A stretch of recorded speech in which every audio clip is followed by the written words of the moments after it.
Morning, everyone. My name is Natalie, and I will be our moderator for this session. We have Holly over here who's helping on the Zoom side of things. Welcome to everyone to the session entitled Mental Health is a Team Effort. Empower yourself, empower others.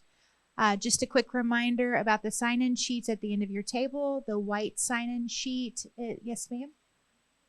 Sure. The white sign-in sheet is for you to sign in for the conference, and the green sign-in sheet is if you're interested in connecting with our presenter. And she sends out newsletters and such. So I'd like to introduce Janie Stubblefield. Janie is an LPC supervisor and has professionally served individuals, families, youth, and children for more than 2 decades through private practice counseling and local community service programs. She founded Mobile Counseling PLLC in 2011 as a supportive therapeutic counseling practice. Janie was appointed by Governor Greg Abbott as a professional member of the Texas State Board of Examiners of Professional Counselors in 2018 and currently serves as the chair of the Dallas County CRCG. And we're so happy to have you. I'll turn it over to you. Thank you, Natalie. Good morning. We are still in morning. Hello for those of you who are coming to us virtually from wherever you are. My name is Janie Stubblefield, as she said, and I am truly honored to be here to be able to speak with you all today. If you've ever been in a workshop that I have led, you know I'm pretty casual and I like to have interaction. Those of you who are virtual, you're like, I can type something in the chat. That's all that you're going to be asked to do if you want. If you have questions, please put those in the chat. There is a moderator who can, I don't know do you have chat or Q&A option? Okay, so she can relay that information and I'll do my best to answer your questions. If you are here live in person, then I gotcha. And so I do want to have a little bit of interaction today because I don't want to be up here just working my heart out for you. I want us to be a little more collaborative and working together because this workshop is called Mental Health is a Team Effort. And so I really want to take some opportunities today for us to look at what our experiences have been, as well as the opportunities for us to go back to our communities where we serve and do what we can to help those who need mental health or those who are families of mental health or change our workplace or whatever the need is wherever we happen to place our feet. The one thing, I have added this slide to every single one of my presentations, whether it be a mental health presentation or a leadership presentation or whatever, because I want to make sure everybody understands that 988 is the new 911 for mental health, okay? And so I want you to know 911, if you have an emergency, call 911. If it's a mental health emergency, use this number, 988. And you can call, text, or go online. This is a public domain number. You can give this out to everyone. I highly recommend that you share it with every person you know as well, so that those who are in need of mental health assistance can call directly and be connected with somebody who's trained to be able to give them information regarding whatever the mental health issue might be. Now, let's get into some information. These statistics came from Mental Health America, and I found them a couple months ago, that in Texas, and this is 2023, this is what I found fascinating, because I actually found this statistic, this data, if you will, 2 months ago. So in May of 2023, it said there's 3.8 million adults have a diagnosable mental, behavioral, or emotional disorder in Texas. And almost 1 million of our fellow Texans have reported having had serious thoughts of suicide this year. That's at the halfway mark, okay? So mental health is something that everybody experiences or comes in contact with somehow every day of our lives, okay? And I see some of you taking pictures of the slides. I believe you've all been given all of the slides in a PowerPoint. And so You're welcome to take pictures, but I also want you to know that you have this information. So today, mental health is a team effort. And so I've used team actually as an acronym for us to help remember what can be done. The T in team is trauma informed. The E is erase the stigma. The A is looking for avenues for help. And M, just a reminder that mental health is a journey. So as we get into it, trauma informed. What does trauma informed mean, right? Well, thankfully, a long time ago, we all learned this in school. Maslow gave us his hierarchy of needs. And we start with these just basic body needs, air, water, food, shelter, right? But this next step, this is safety needs. And I want us to talk more about safety today in terms of mental health. When it comes to trauma, trauma occurs when regular coping strategies are overwhelmed due to an event or situation and how it is experienced by the person. One of the things that I always share with new clinicians in the field or lay people is that trauma is not determined by the public. Trauma is determined by the individual. And we all know this, okay? Two soldiers in war can experience the exact same event side by side. One comes home, doesn't really have an effect. The other comes home with PTSD. That's trauma, okay? So the same thing with our clients. If they come to us or our loved ones that are in our home, if they experience an event and for them, they were identifying this as trauma and they have trauma responses to it, we need to respect that they have identified that and they're responding to an event or a situation in a trauma way. We want to be informed about that. That's the T in our team. It's trauma informed. Trauma often goes unreported due to shame, feeling unsafe, or not recognized as trauma. So that's why I want to go back to Maslow's and I said right here, safety needs is really important.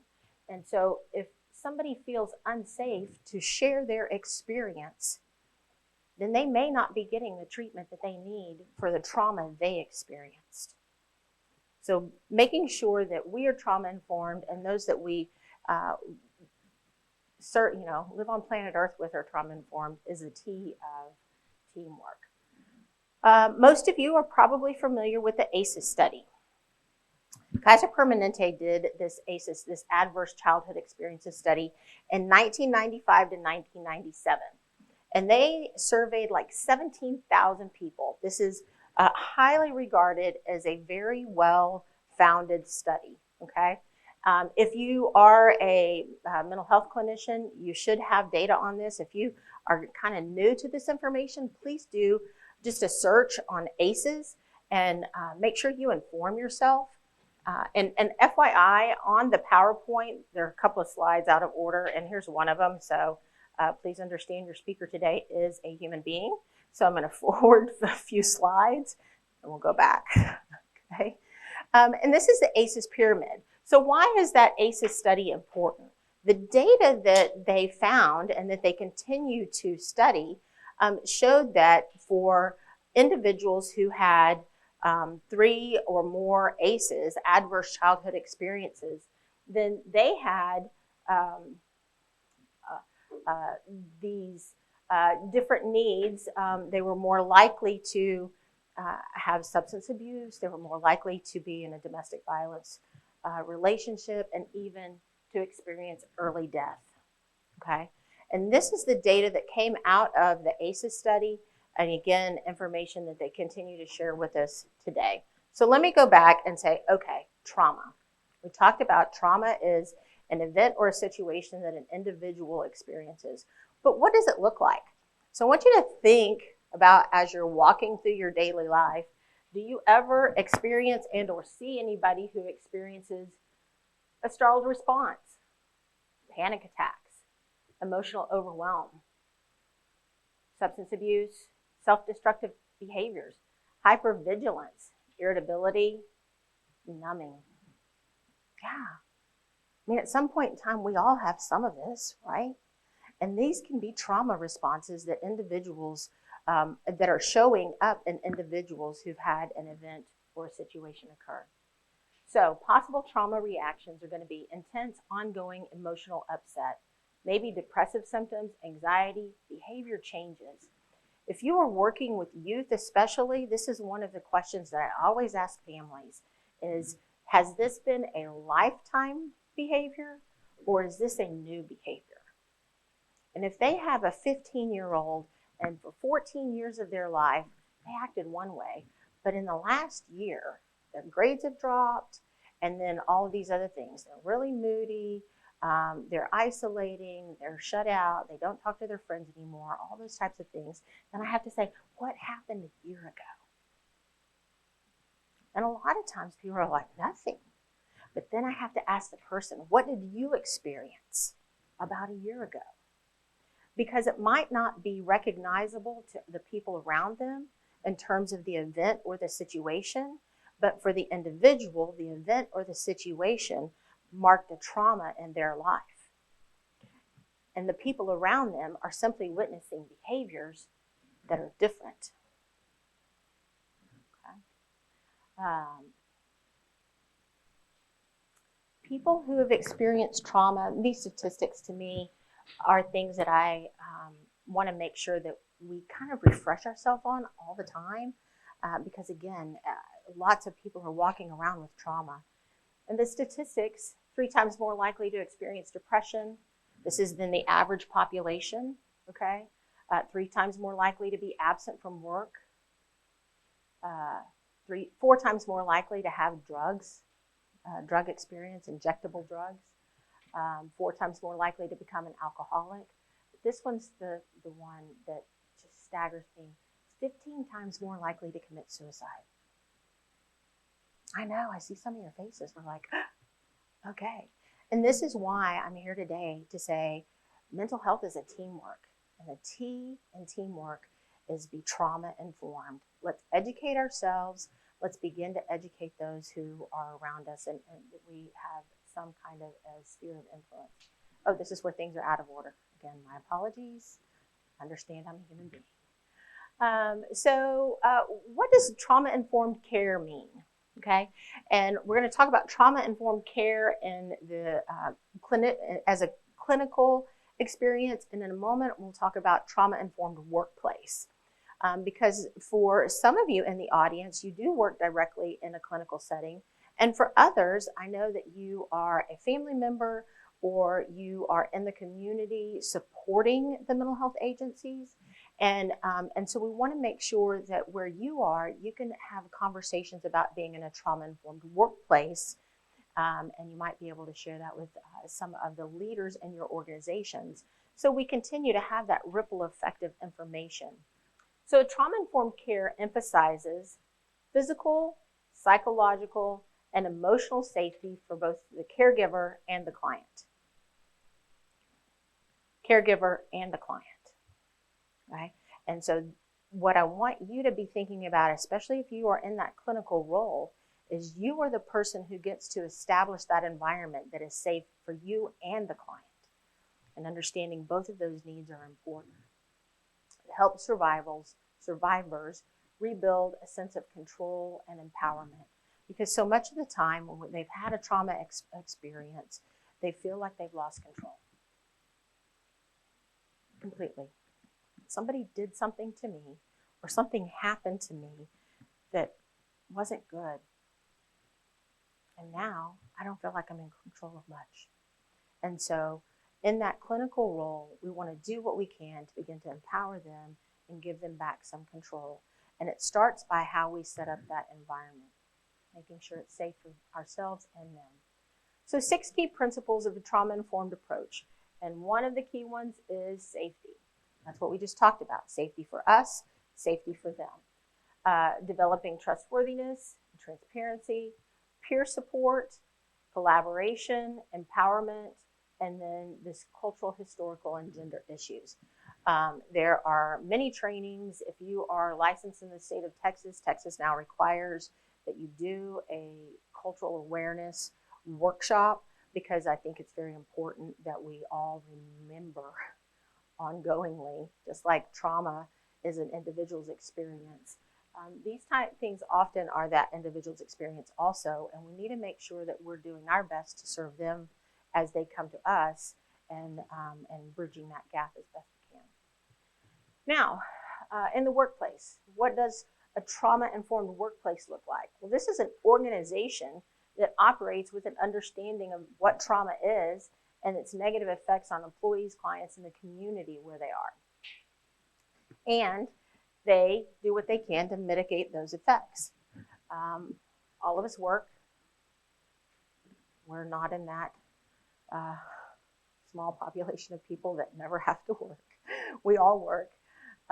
And so what can we do in our places of employment, and whether that be we work for a paycheck or we work as a volunteer, we all work somewhere.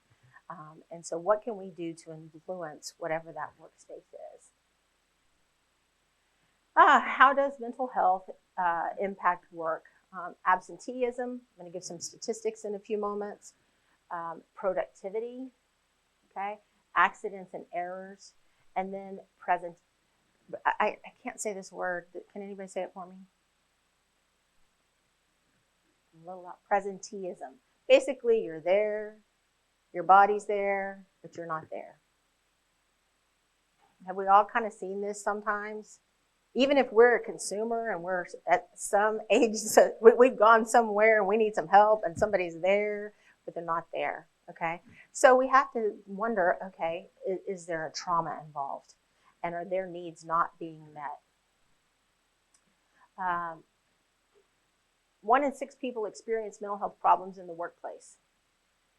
12 billion working days are lost every year just to anxiety and depression.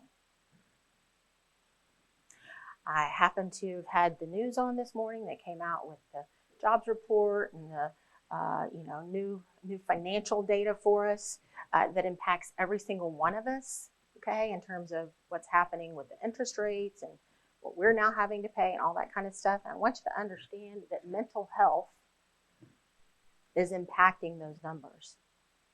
Now, the great news is we can do something about the mental health piece, okay? You're here today.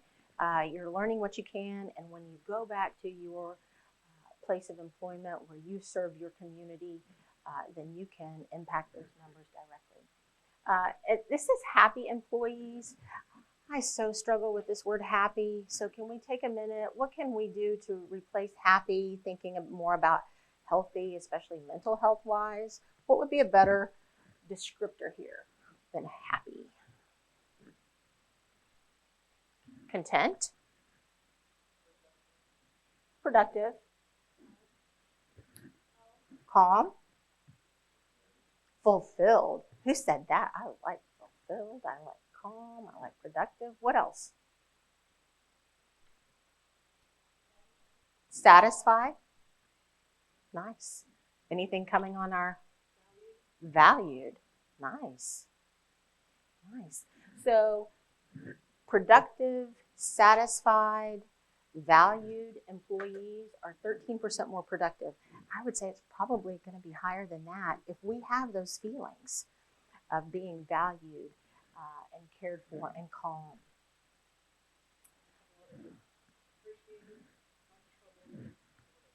Appreciated employees are 13% more productive. Untroubled, I like it. Not just happy, but untroubled employees are 13% more productive. Yeah, those are great. For this one, I really wanted to focus on the education. In 2020 and 2021, the education sector had a turnover rate of 70%, showing a steep decline in mental well-being.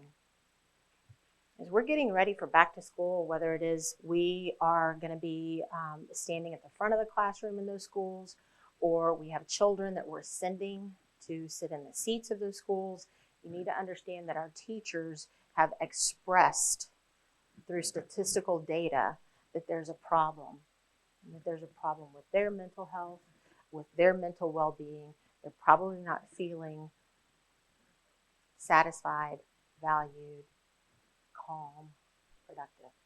Okay. And so, especially if we have children in those classrooms, what can we do to encourage those teachers? What can we do to make sure we're not contributing to their trauma experiences? Because they're serving our children, and so I want that person to know how much I value them because they are directly impacting my child. This is tech industry. 86% of finance organizations increase in demand for mental health support. And so this is our financial sector, our bankers, our financiers, where we go to buy a car and we need it financed. And we're going to get our house, go back and refinance our house. 86% of those workers are saying, hey, we need more mental health help. Okay. And so it goes on and on and on and on. If you come to the workshop that I'm leading this afternoon, which is caregiver self-care, I have some statistics on the caregivers that unfortunately I didn't put in these slides. You can, again, you all have those PowerPoints. You can go look at that. But mental health workers is also in the 70s and 80s% in terms of what mental health workers not are seeing in their clients, but are experiencing themselves as they serve their clients. So financially, the impact of worker mental health on unplanned missed work days annually. So for those who feel like they're in that happy, healthy percent, 2.5 missed work days per year, unplanned. This is not vacation. This is unplanned. But for those who are not in that healthy, good place, almost 12 unplanned missed work days per year. And that's what we have to understand is the mental health state of our community is directly impacting us, even if we don't work in the mental health field, because this costs you and I money, and it costs our loved ones and our friends and our neighbors their lives. Mental health, and this is from 2017 to 2021. I'm wildly aware of the fact that COVID hit us in the middle of that. We all know COVID impacted us, but here's some of the statistics from that. So these are young ones, 6 to 16, 39% experience deterioration in their mental health. 17 to 23, and this is that just entering adulthood, trying to transition that gap from child to adult, 53% experience a deterioration in their mental health during that same window of time. So the bottom line is mental health impacts all of us all the time, okay?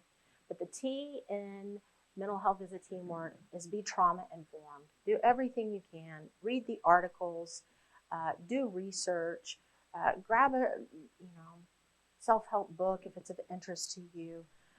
Come to workshops, teach workshops, do everything you can to make sure that you get trauma informed and stay trauma informed and share it with those who are around you so that they also can be a part of the solution here. Any questions before we move on? Just about trauma informed.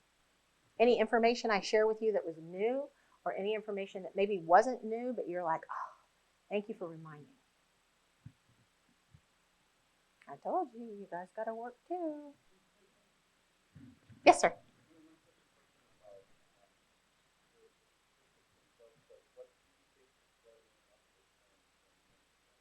Wow, great question. So his question is, what do we think is driving up the trends in mental health? And so I'd love to hear some feedback. What do we think is driving the trends in mental health?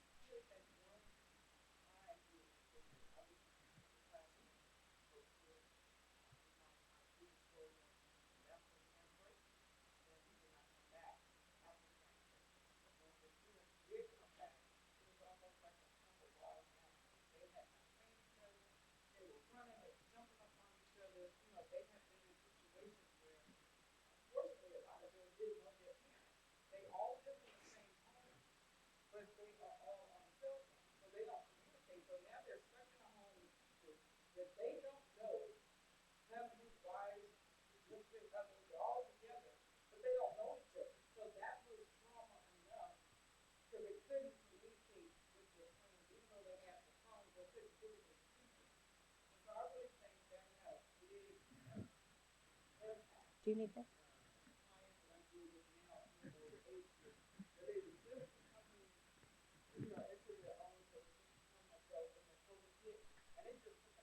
Mm-hmm.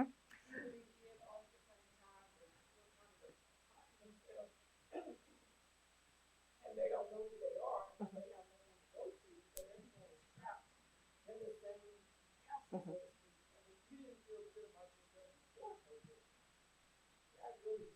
Yeah. So let me unpack a little bit of what you're saying. The first thing you said was COVID. Okay. So the question is, what do you think is driving the state of mental health today? And the first thing you said was COVID. I absolutely agree. And the thing about it, so here's the reality of COVID. Before COVID, not one of us had ever experienced a pandemic. Now, when COVID hit, and because I lead workshops for teacher back to school in service, that type of thing, so I was like, oh, pandemic, I've never heard this before. I know nobody else has. Let me do a little research. So I did some research at that time, and this was so fall of 20 or late summer 2020. Okay, COVID entered our world in, well, theoretically in March. Okay, that's the date we identified that COVID entered our world. Okay. And so just a few months later, I'm doing this research, and what I found out is that there have actually been 15 world pandemics in the history of how long we have kept historical data. Okay. So COVID's not the first pandemic that's happened in our world, but it's the first one we experienced. And it had been such a long period of time, 100 years since what's the flu one? Spanish flu, thank you very much. It had been 100 years since the Spanish flu. And so none of us really had a conceptualization of that. And so the truth of the matter is we all experienced trauma. So that was the first part of your answer. And then you said that trauma trapped us all in our homes with each other. Okay? Yeah, and we really didn't know each other because we all had been busy doing life. Okay?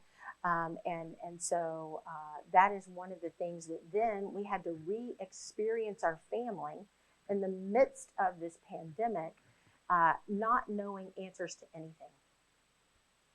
Do the masks protect us? Right? Am I going to have a job? Can I get food? Can I get toilet paper? Like everybody's life changed. Yes, sir. Okay, she's bringing a microphone. Hold on, so I don't have to repeat everything.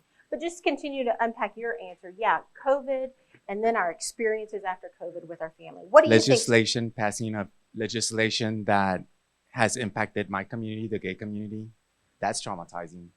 Okay. Because we're seeing everything that we worked for, my generation and generations that came before us, it's being dismantled. Okay. So again, the question on the floor is, what do you think is driving the state of mental health? And your answer is the decisions that our legislators are making. Okay, good. Other answers. What's driving the state of mental health? Oh, let her get you that microphone.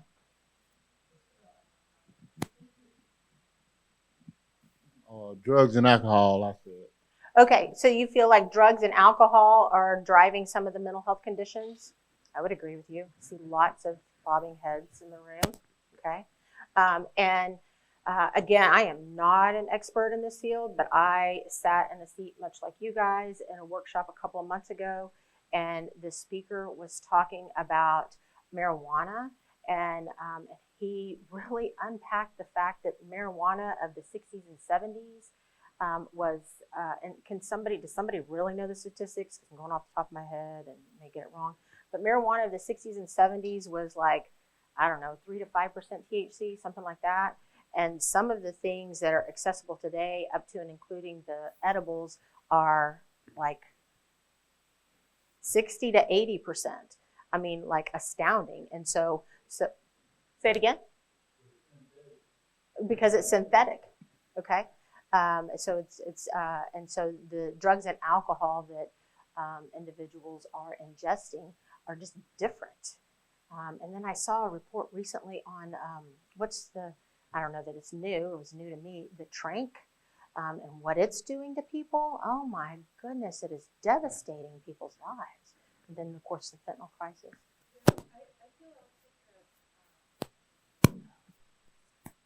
The microphone is for the online audience to be able to hear you. Yeah, going into that part of legislation and substance abuse is this generalized people feeling of insecurity. Like if you don't have insurance, you cannot go to the doctor. If you don't have a job, you cannot apply for any employment insurance if you didn't pay for one. So it's just that like very individualized and not like a universal community system that supports people through like we have in other countries, and also technology, seeing that those will be covered by basic needs. Okay. And so you actually said a couple of things. What's driving mental health? One is access to care because we don't have insurance or the ability to pay for it. And then two, you said technology. I would agree that technology is impacting all of our mental health, mine included. Yeah. Okay. She's holding up. Oh, yes, ma'am. Social media. Okay. Okay, so social media is driving the state of our mental health, and then working in a trauma environment, absolutely, okay? That there is secondary trauma that all of us might experience, and especially depending upon what you're able to do to take care of yourself. And again, this is my workshop this afternoon. This is why I know this information is going to determine how that kind of compiles on you as a mental health worker. Your self-care is critically important. Sneak peek in a minute, okay? But let's go on to the E in team, okay? Mental health is a team effort. The E is erase the stigma. And so what is important to understand is that mental health, let me go through this. So mental health, what is it? What is it not? Mental health is a part of everyone. It is not a sign of weakness, okay? That's really important. So I found a cartoon that I just want to display and give you guys just a little bit of information on how do people view physical health versus mental health. So physical health, I get that you have food poisoning and all, but you need to at least make an effort. Come on, right? We wouldn't say that to anybody who has food poisoning, okay? Oh. You lost your hand. That's what happened here, okay? You just need to change your frame of mind, right? Would we say that to somebody who had just had their hand amputated and some traumatic work injury kind of a thing or in life, right? Just change your frame of mind.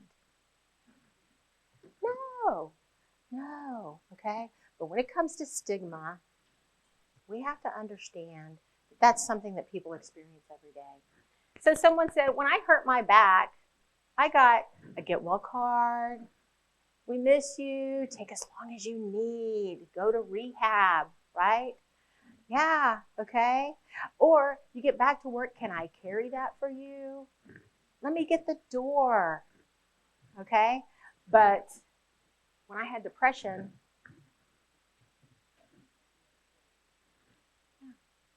nobody called. I didn't get a card. When I came back to work, might have had people be like, that might be contagious. It's not. Okay. So what does mental health stigma look like? Just snap out of it. Cheer up. Others have it way worse than you, right? Now I want to hear from you guys. What have either been your experience or things you have witnessed that contribute to mental health stigma? Yes, ma'am. Oh, we need the microphone again. I'm sorry. Making sure you're getting your steps in today. You don't have to go to the gym after the conference is over. When you're talking about substance abuse and people say, why don't you just stop? Yeah. Just stop. Come on. What other things have you either experienced or witnessed regarding mental health stigma? If we could do our best, do one on this side of the room, then one on this side of the room, and then one on this side of the room. I'm Black. I don't need counseling. There's nothing wrong with me. I'll get over it. Or you get over it. Okay. You know, just try harder.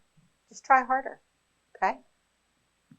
There we go. Good job. Way in the back of the room. Next one needs to be in the front. Pray and go to church. Oh, yeah, just pray. Pray. Now, I want to be very, very clear. This is me personally. I think prayer is a great thing. Okay? And I see lots of bobbing heads. Prayer is a phenomenal thing. But you might need to pray about which counselor to go to, or pray about what service to engage in, where you can find different services. Okay? Great. Yes, ma'am. Oh, you can't be trusted if you've got mental health issues. Therefore, you don't get a promotion. You don't have opportunities. Yes, ma'am.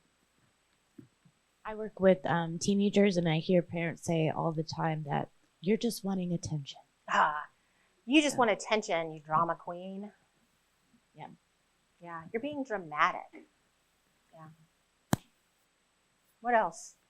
What other things have you experienced or witnessed with regard to stigma around mental health? Good job. Right up here in the front again. I've just noticed that, especially with the youth population, they have a very negative outlook on medication, and breaking down those barriers and letting them know that it's not a permanent solution, but for right now, it's what's working and what's helping. Okay. So even the stigma around getting help and utilizing some of the very, very effective medications that are available. Okay. Anything else online? All right. Yes, ma'am. I don't know if this falls into a stigma or not, but I've observed that people those that are living with mental health challenges are alienated or isolated or hidden or treated differently or not included, whether it be in family gatherings or it's like they're an embarrassment and taboo, and that's oppressive in and of itself. Yeah. We're not going to invite Uncle Bob because he might embarrass us. Okay. Yeah.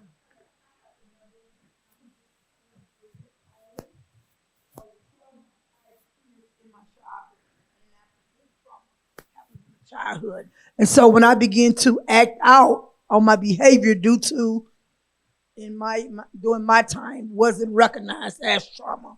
And so my behavior was that I was just bad as hell. And so my solution was getting a whipping every time I responded to some unrecognized trauma. Yeah. Right. So everything was associated with a belt. Right. Yeah. So this kid's just a bad kid. Right? He's just a bad kid. And so let's have some physical discipline. We'll beat the mental health out of you. I think that's going to go back to your earlier question of what's drawing some of the mental health status. And I think it's not understanding or being trauma informed and therefore responding in a way that's probably exacerbating the trauma. Yes, ma'am.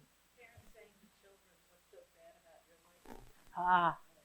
Yeah, that's part of it. What's so bad about your life? I had it way worse. Yes, ma'am. Up here at the front. What is your name, dear? What is your name? My runner, what's your name? Amanda, you're amazing. Thank you. Yes. Thank you, Amanda. I think that there's still the misconception, like in Hispanic communities, for women to not talk to professionals, but talk about themselves, like for females. So to be honest, I don't know what it would be like for males. Then there's also the fact that how do males in the Hispanic communities talk to, or reach out for help in a mental health field, and they just don't. So we're still very much behind about this is something we don't talk about it. We've been dealing with it for generations, and we just deal with it. So either go to church, talk to your friends, but don't reach out for help. Okay. And then not only that, there's the mistrust in and not trusting mental health because of other barriers associated with. Then it goes down into more like maybe even are they going to be deported or anything, immigration. Okay, yeah, so much involved there. It's not something that we can trust in my community. And then what will happen? Will I even be deported if I try and get help?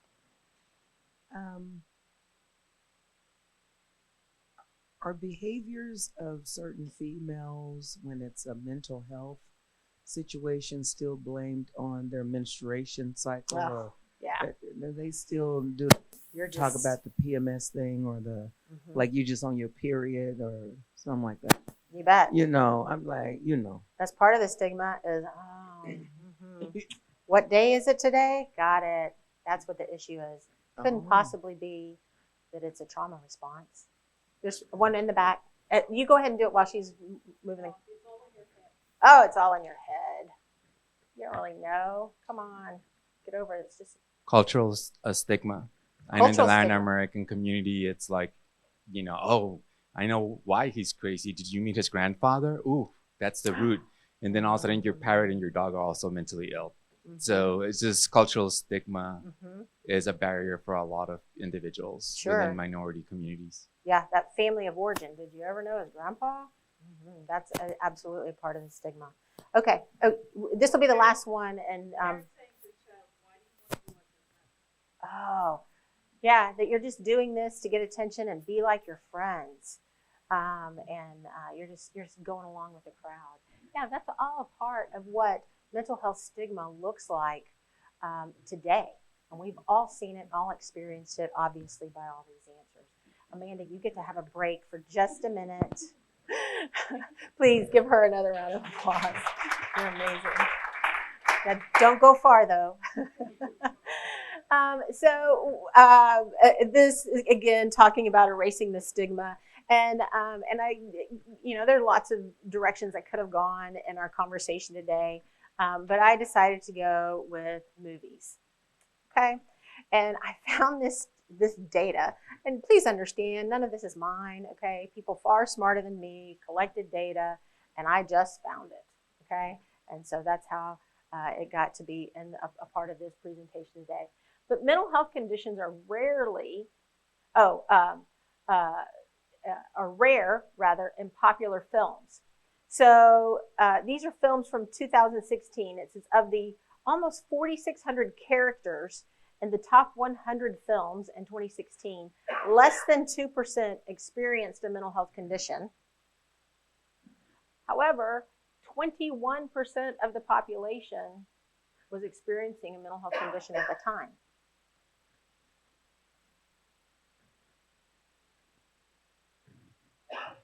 We don't talk about it. Ignore it. Sweep it under the rug. Or, and this is not from 2016, but you will recognize these, when they do show up in films, what does it look like?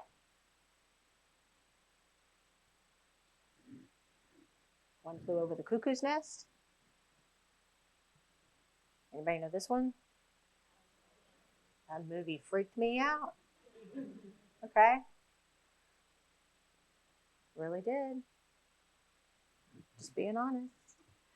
But more recent films, and I think some of them do help us understand a little bit of them. But, these are from Hollywood, so there is some sensationalism. I can get my mouth to work today. Sensationalism that happens because it's a movie. The movie needs to make money, so we understand that. But when I was doing this presentation, I went back and I watched Girl Interrupted again because it had been a couple of decades. Having been a mental health professional in the field for 2.5 decades now, I need to update my bio apparently. That what I noticed, and this is not the treatment that is available to any of us today, is she went inpatient for a year to be able to work through what she was experiencing. And what she had experienced was a trauma. Okay. And then we have, and she was struggling with depression. We have eating disorder. Still Alice, if you've not seen this fabulous movie on Alzheimer's disease, and especially as somebody who had been a professional and well respected in their field, to be able to be experiencing Alzheimer's disorder really at a relatively young age, and then how it impacted the family, beautiful mind, schizophrenia, so on and so forth. And so I'm very glad that that Hollywood, I'm going to blame it on them, has moved beyond this, okay, to something that can be a little more informative, as well as potentially entertaining. So how do we combat stigma? Okay, we all said we see it all around us. We hear parents saying it. But first of all, we need to educate ourselves. You guys are doing that today. Thank you very much. Give yourselves a pat on the back. Okay, understand the range of mental health symptoms, what that can be. We'll talk a little more about that. Share real life examples. Okay, not of the stigma, but real life examples of individuals, and it might be yourself who experienced a trauma and worked through it, did the work necessary, and now you're standing in the role that you're standing in as a successful individual. Maybe it's somebody you love that has given you permission to share their story, or if you're able to de-identify clients that you're serving, to be able to share success stories. Listen and support others. Create that safe space, because we all know our client might not be living in a safe space. Their family may not understand or recognize their struggles. Their community, whether that be their ethnic community or even the geography that they live in, may not support them. So that's inside your circle of control. You can create that safe space for individuals, and then share resources. Resources are very important, especially, and I always say, start with where you are and look in your immediate geography. What are immediate resources available to you? One of the things that I think is a silver lining of COVID is now we have all these virtual resources, and so we can connect people to virtual resources as well. Understand at work, and what I like, why I wanted to share this, is people do actually worry about retaliation or being fired if they share that they have a mental health struggle, or that their loved one has a mental health struggle, because it becomes, I can't trust them, they're not dependable, and so on and so on and so on, with all the stigma that we heard earlier. Okay, before we go on, any other thoughts on erasing the stigma? What are things we can do to erase the stigma? Advocate. Okay, Amanda, you're up.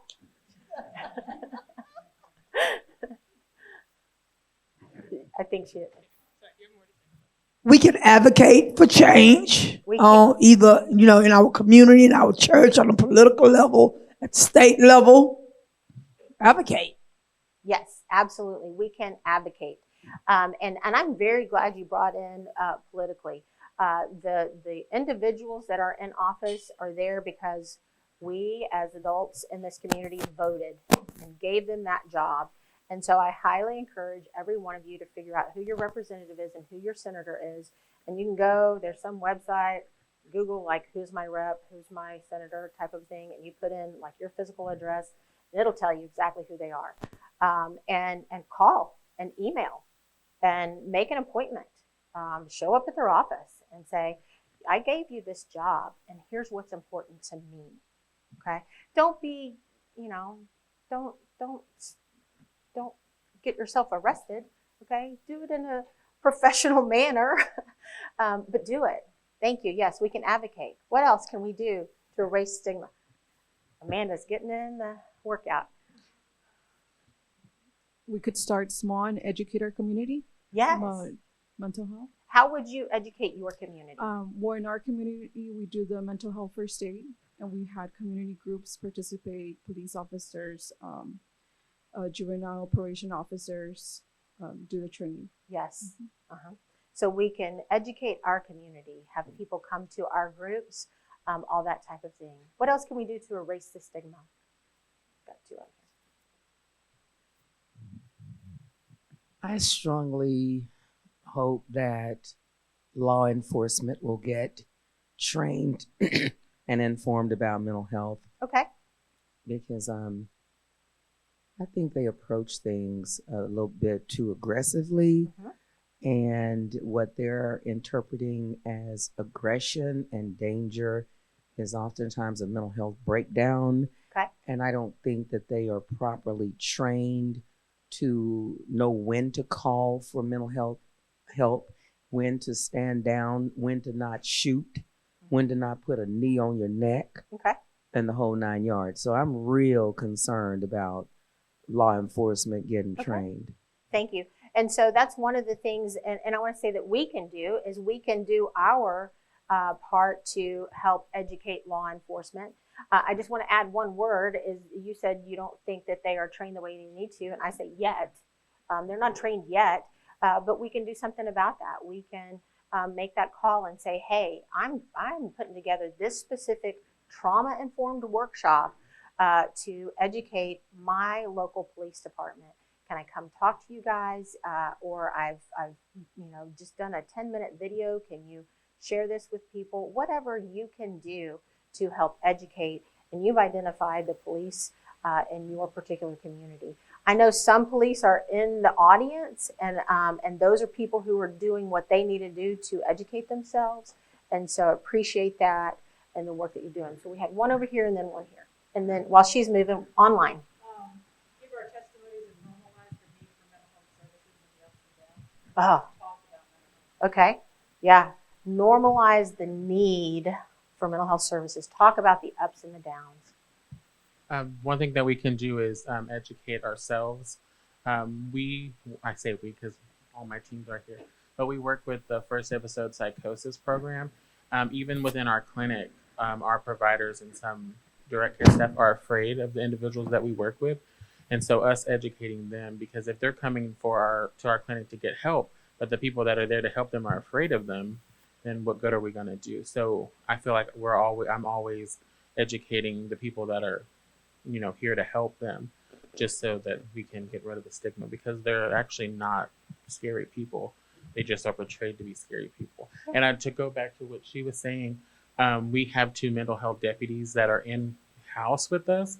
And I will say over time, them working with us has made them to be better police officers and mental health deputies. And so I think better education on that would be perfect. Okay. And so I heard a couple of great points is, I'm going to go back to you, is invite the police into your program so they can have a direct experience. So not just an academic experience, but a lived experience with individuals who have mental health. And then you so made my T point here is have everyone in your agency be trauma informed. And the first thing about that is safety for the clinician, whatever level of clinician they are, and the client. Okay? Trauma informed is safety for the clinician, for the caregiver, whatever, care advocate, whatever the title is that individuals have, and the client. That's trauma informed, is having safety. Educating all family members so that they can start to know what needs to be done. Yes, educate the family so it can start at home. Okay, I am going to have to race through some more of it because we have about a half hour left, and I've only done the T and the E. We're halfway through, right? So the T in team work is what? Shout it out. Trauma informed. And the E? Erase the stigma. Now we go to the A, and this is avenues for help, okay? And so the avenues for help, first of all, is understanding that continuum of mental health, okay? And we all have this. Some days we're healthy, okay? Normal functions in our mood. Some days we're a little bit reacting, okay? A little irritable. I'm just going to put myself out there and be a little transparent.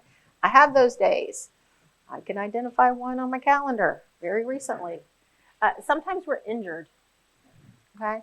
And while it has anger here, I hope if you don't yet know, I'm going to be the one to help you understand that anger is what we consider a secondary emotion. And so if you see a kid, oh, he's just angry, or she's just angry, you need to ask the question, what's behind the anger? Okay? Are they hurt? Are they embarrassed? Are they frustrated? Like, what's behind the anger? Dig into that. Sometimes we're ill. Okay? And maybe it is a diagnosable mental illness that needs some professional treatment.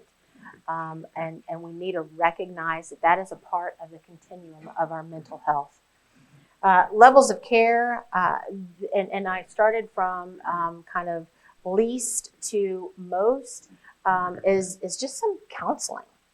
Okay? That might be once a week. It might be one time. When I entered the counseling field 25 years ago, it's 25 years ago. I graduated in 1999.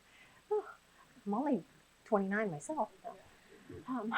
No, I am very honored to be having lived on this planet for as long as I have. But I started hearing about this thing called single session therapy. Now, in school, they didn't teach you about single session therapy. In school, they're like, you do your intake, and the intake may take a few sessions, and you develop this treatment plan, and then you do treatment for however long you need it, and then you have this really clean finishing up the book, wrap up session, and we're done. I don't know how many of you have that last part. I have to tell you, I love it when I get to go, okay, let's review everything. But what happens is a lot of times right in the middle, clients are like, or they come one time. And so this was back in the late 90s, early 2000s. I went to some trainings on this thing called single session therapy. And I'm like, what can somebody get out of one counseling appointment? But Blue Cross Blue Shield had done some research because back in those days, you had to get pre-approval for counseling appointments. And most of the time they would say you get 20 counseling sessions. And so you're like, okay, let me piece my treatment plan together in 20 sessions. But people would come one time and they'd never come back. And so Blue Cross Blue Shield called a bunch of these folks and were like, how come you didn't go back? Like, was there something wrong with the counselor? Did something happen or whatever? And statistically, overwhelmingly, they got the answer, no, we got what we needed. Like, we identified what was going on and we figured out how we were going to approach it. And so in terms of levels of care, if you have a client that only came one time and then they don't want to come back, don't feel like you're the failure. They might have just gotten what they needed. Okay? And it might have just been that one thing that turned the light bulb on for them and they made the change that is going to move them in the direction they want. Next, psychiatry. And this is where we're going to have some medication involved. Oftentimes, I work really hard to educate the clients that I am lucky enough to serve to help them understand the difference between all of the alphabet soup after all of our names. Okay? Because truthfully, they don't care about the alphabet soup at the end of our names. All they want to know is, can you help me?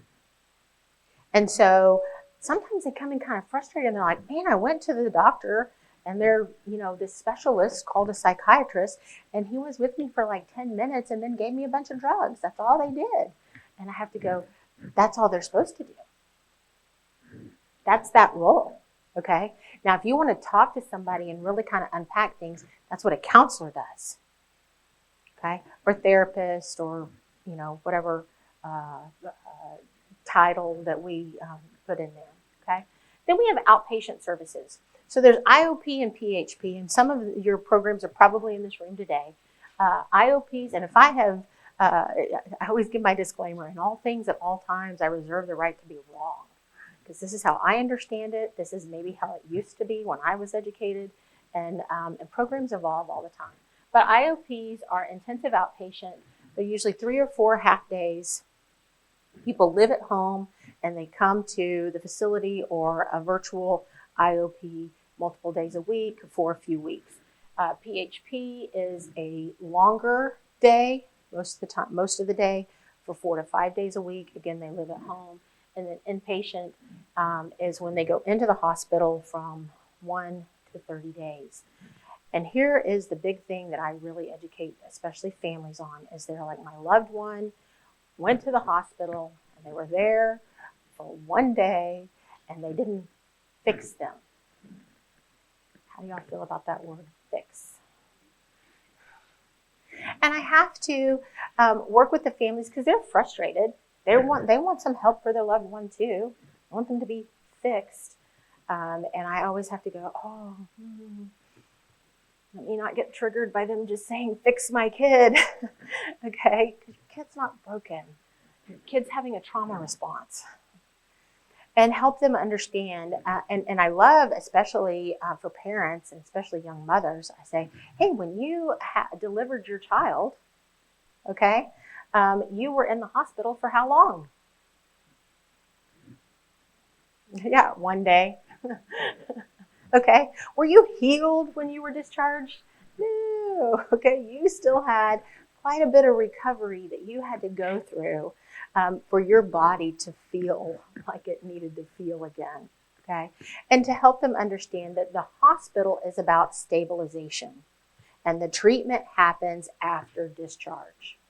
And that's where all of our programs have to come into play. And I like the image of a great big safety net. Okay, so if you imagine a safety net right now, what is a safety net? It's just a whole lot of little knots that are tied together, right?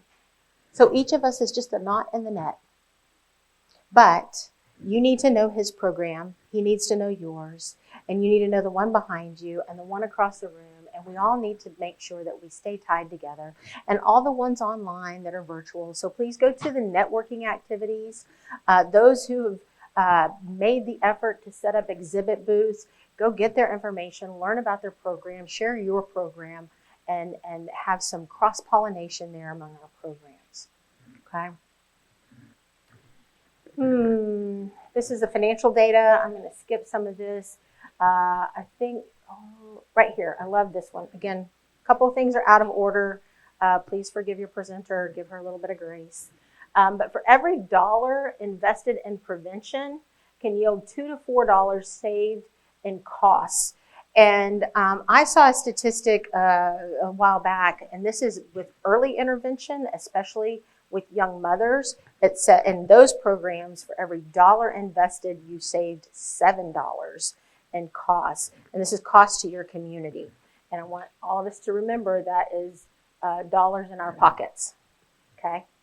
For every $1 of investment, we have anywhere from $2 to $7 of return on investment because we're saving money. So, avenues to help. 5 ways that you can help. This is each of us in this room, everybody online. These are things that you can teach people. The first one is you need to do your own work. Okay? You need to do your own work. I need to do my own work. So, you get a wonderful visualization. Have you ever flown on an airplane? Okay, lots of bobbing heads. You know, you get on the airplane, and before you ever take off, they go over the safety features. They say, this is how you buckle a seatbelt, and this is how you unbuckle a seatbelt, right? Because nobody knows how to do that, okay? But they're very specific. This is how you do this. They say there are emergency exits here and here, right? And then they have this wonderful visual. And they say, if something should happen and the cabin should lose air pressure, then an oxygen mask will fall from above. Okay? And they're very clear. They say, if you are traveling with someone who needs assistance, do you put the mask on them first or you first? Why do you put it on yourself? Yeah. Because you have to have your most basic need met before you can do anything for anybody else. Okay? And so the number one thing that you can do to help people is make sure you've taken care of yourself. Over and over and over, I hear especially parents say, I feel so selfish though. And I tell them, no, the least selfish thing you will ever do is take care of yourself. And I tell each of you, in person and virtually, the least selfish thing you will ever do is take care of yourself. Because if you've taken care of yourself, and you're not relying on somebody else to take care of you, if you've taken care of yourself, then you can offer help to others. Okay? So the number one thing that you can do to help your community, your family, our world at large, is take care of yourself. Okay? And then the second thing, and this is the next four things, are our team acronym. Okay? So the first thing you need to do is take care of yourself. The second thing you need to do is to learn what does trauma-informed mean. Okay? To learn about trauma-informed and to share about trauma-informed. First thing you can do, take care of yourself. Second thing, learn what trauma-informed means. Share that information. The third thing, this is the E. Erase the stigma. Do your part. Share real stories. Be kind. Provide a safe environment. The A. Yeah, learn about avenues for help. Share those avenues for help. Okay?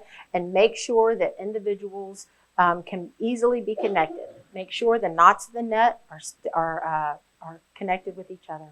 And then the M is our mental health journey. Go through some of this.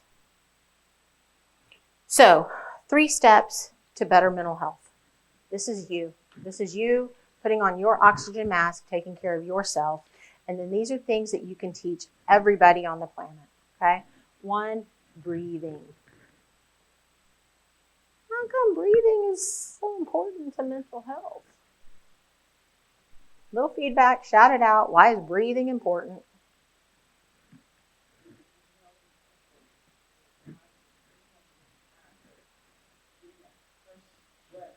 Okay.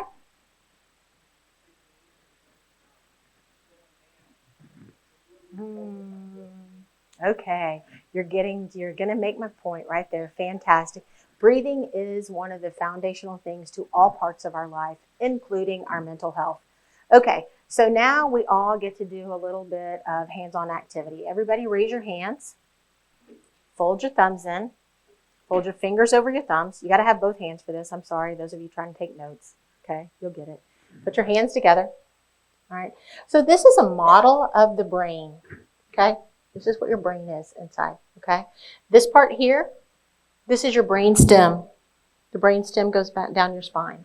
The brain stem is fully developed at birth. Okay. The brain stem is fully developed at birth. So please understand, the moment a child is born, they can do 3 things. They can breathe, blink, and swallow because the brain stem is fully developed at birth. Breathing, blinking, swallowing, brain stem. As we go up, now open your hands and wiggle your thumb. Okay? So this part is the amygdala. And this is where all of our emotions live. Okay? I call it the little T-Rex inside all of us. Okay? Because T-Rex, when T-Rex is upset, all he does is he just stomps around with little bitty arms and bites everybody's head off, right? Have any of you seen that in your own home or in the mirror? Yeah, me too, okay? So this is where all of our emotions live, okay? Good, bad, and indifferent. These are all of our emotions. It's also where we process smell. So this is a part of that aromatherapy theory that you can inhale certain things and it's calming because it directly impacts that part of the brain. Now, keep your thumbs still and wiggle your fingers. This is our cognitive brain, our thinking brain. Okay, and this is a point you were making. I appreciate it about breathing.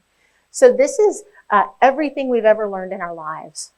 Okay, this is what kids are building every day when they go to school. They're learning things. They're learning vocabulary and math and science and analytics and all the social skills, about standing in line, waiting your turn. Okay, that's all cognitive things you have to think about. Okay, so that's the cognitive part of the brain. And the last part is this part here, the prefrontal cortex. The prefrontal cortex is all your executive functioning. Okay, this is the CEO of the brain. This is the thing that as adults, we should really be making sure that if we're not doing it well, that we are learning leadership skills to be able to do it well. Okay, this is planning and organizing and forward thinking and learning from experience.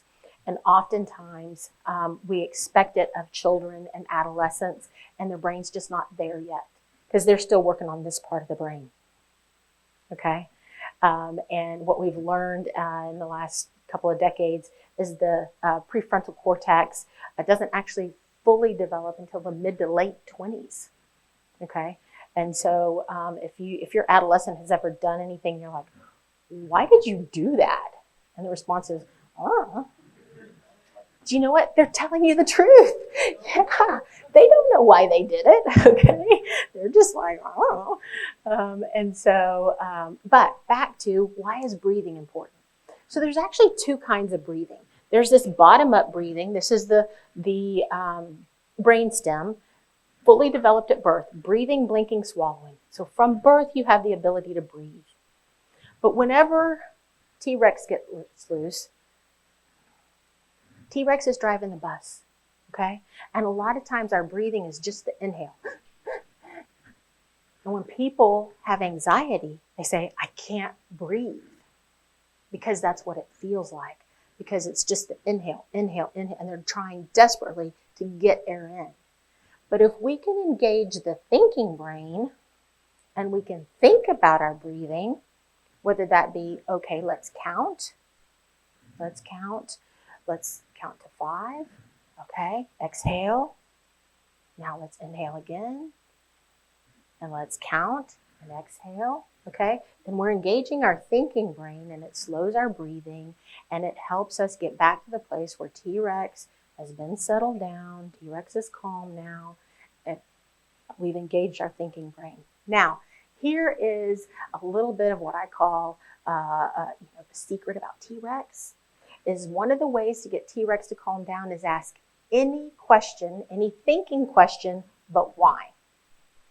You need to throw why out the window if you are talking to T-Rex, because all why will do is get T-Rex more upset. Why are you mad?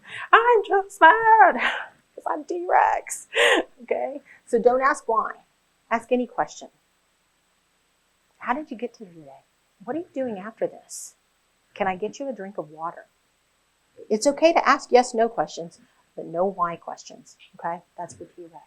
So take a deep breath, listen to your body, give yourself some me time, get some oxygen, okay?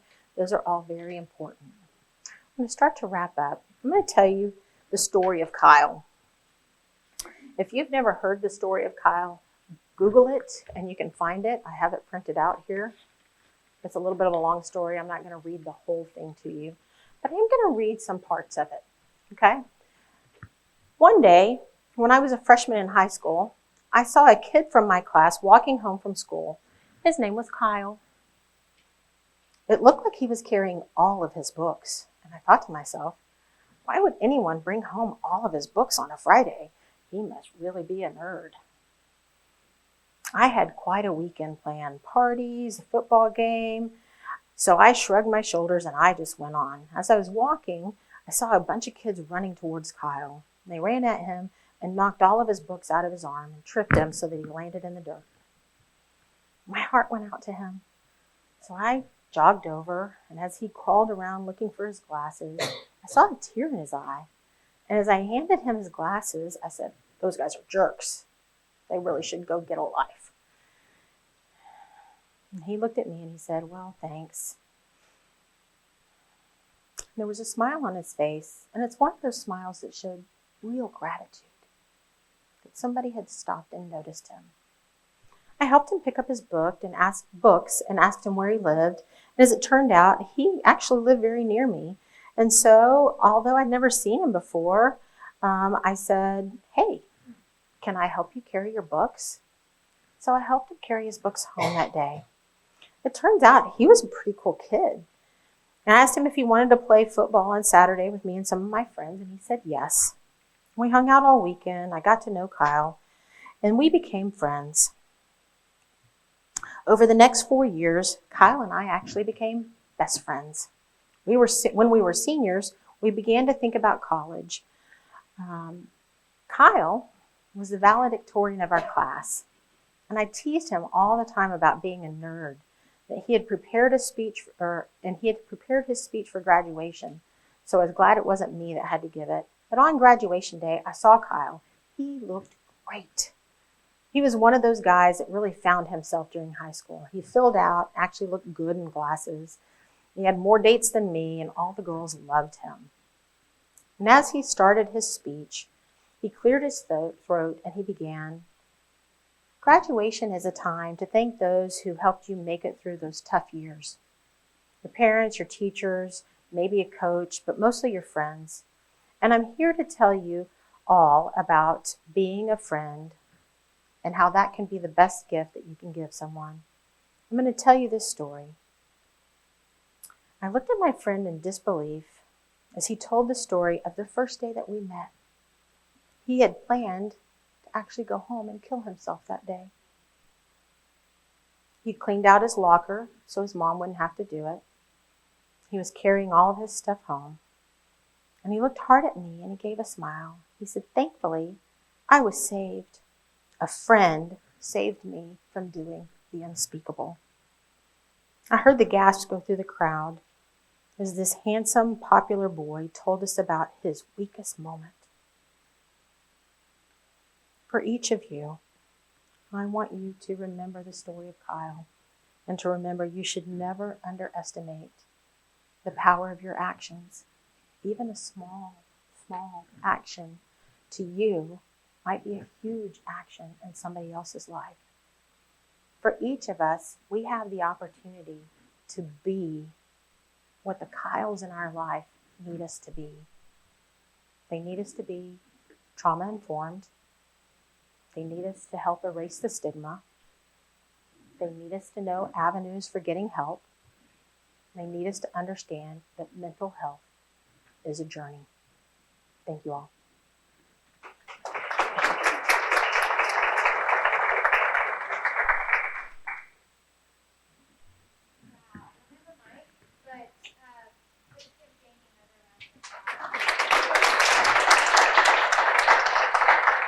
You're not going to make Amanda run up here with the mic? We do have a few minutes. If you do have questions, you need clarification on something, or just have a point that you'd like to make that can help all of us, please, we want to give you the time, or you can take a break. Go get some oxygen. Janie, we have about 7 minutes until we'll break. Just a quick reminder, there are QR codes here at the back of the room that you'll want to fill out for your evaluation. Be sure to mark on your transcript so you get your CEUs.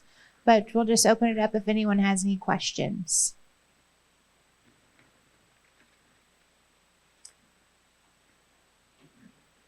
Then I'll make a statement. You must click the QR code. You must fill out the evaluation. Tell them how wonderful I am. I'm just kidding. Be honest. But that is so you can get your CEUs, okay? So 6 months from now, when you're trying to renew your license, you're like, I don't know where my CEUs are. And you call, and they're like, did you fill out your evaluation? Okay, we will ask do that today so you have your CEUs in your inbox and you can take care of them. The white sheets, please sign those. That is your attendance in this workshop. And so your name needs to be on that workshop again 6 months from now. If you're looking for your CEUs and they go through and they're like, you didn't sign in. I have no proof that you were even there. So you want to do that. The green sheet, that is for me. I'm going to pick those up and take them home. So if you want, this is an option for you to give me your contact information. I will not spam you. I will not sell your contact information. But I try to send out an e-newsletter once or twice a month. And then the small little cards, I don't know, whatever. These are 2 upcoming workshops that I am offering. If you need ethics to renew your license, I'm teaching an ethics class. I will tell you this particular one, I am going to actually carve out quite a bit of time to talk about record keeping. Okay.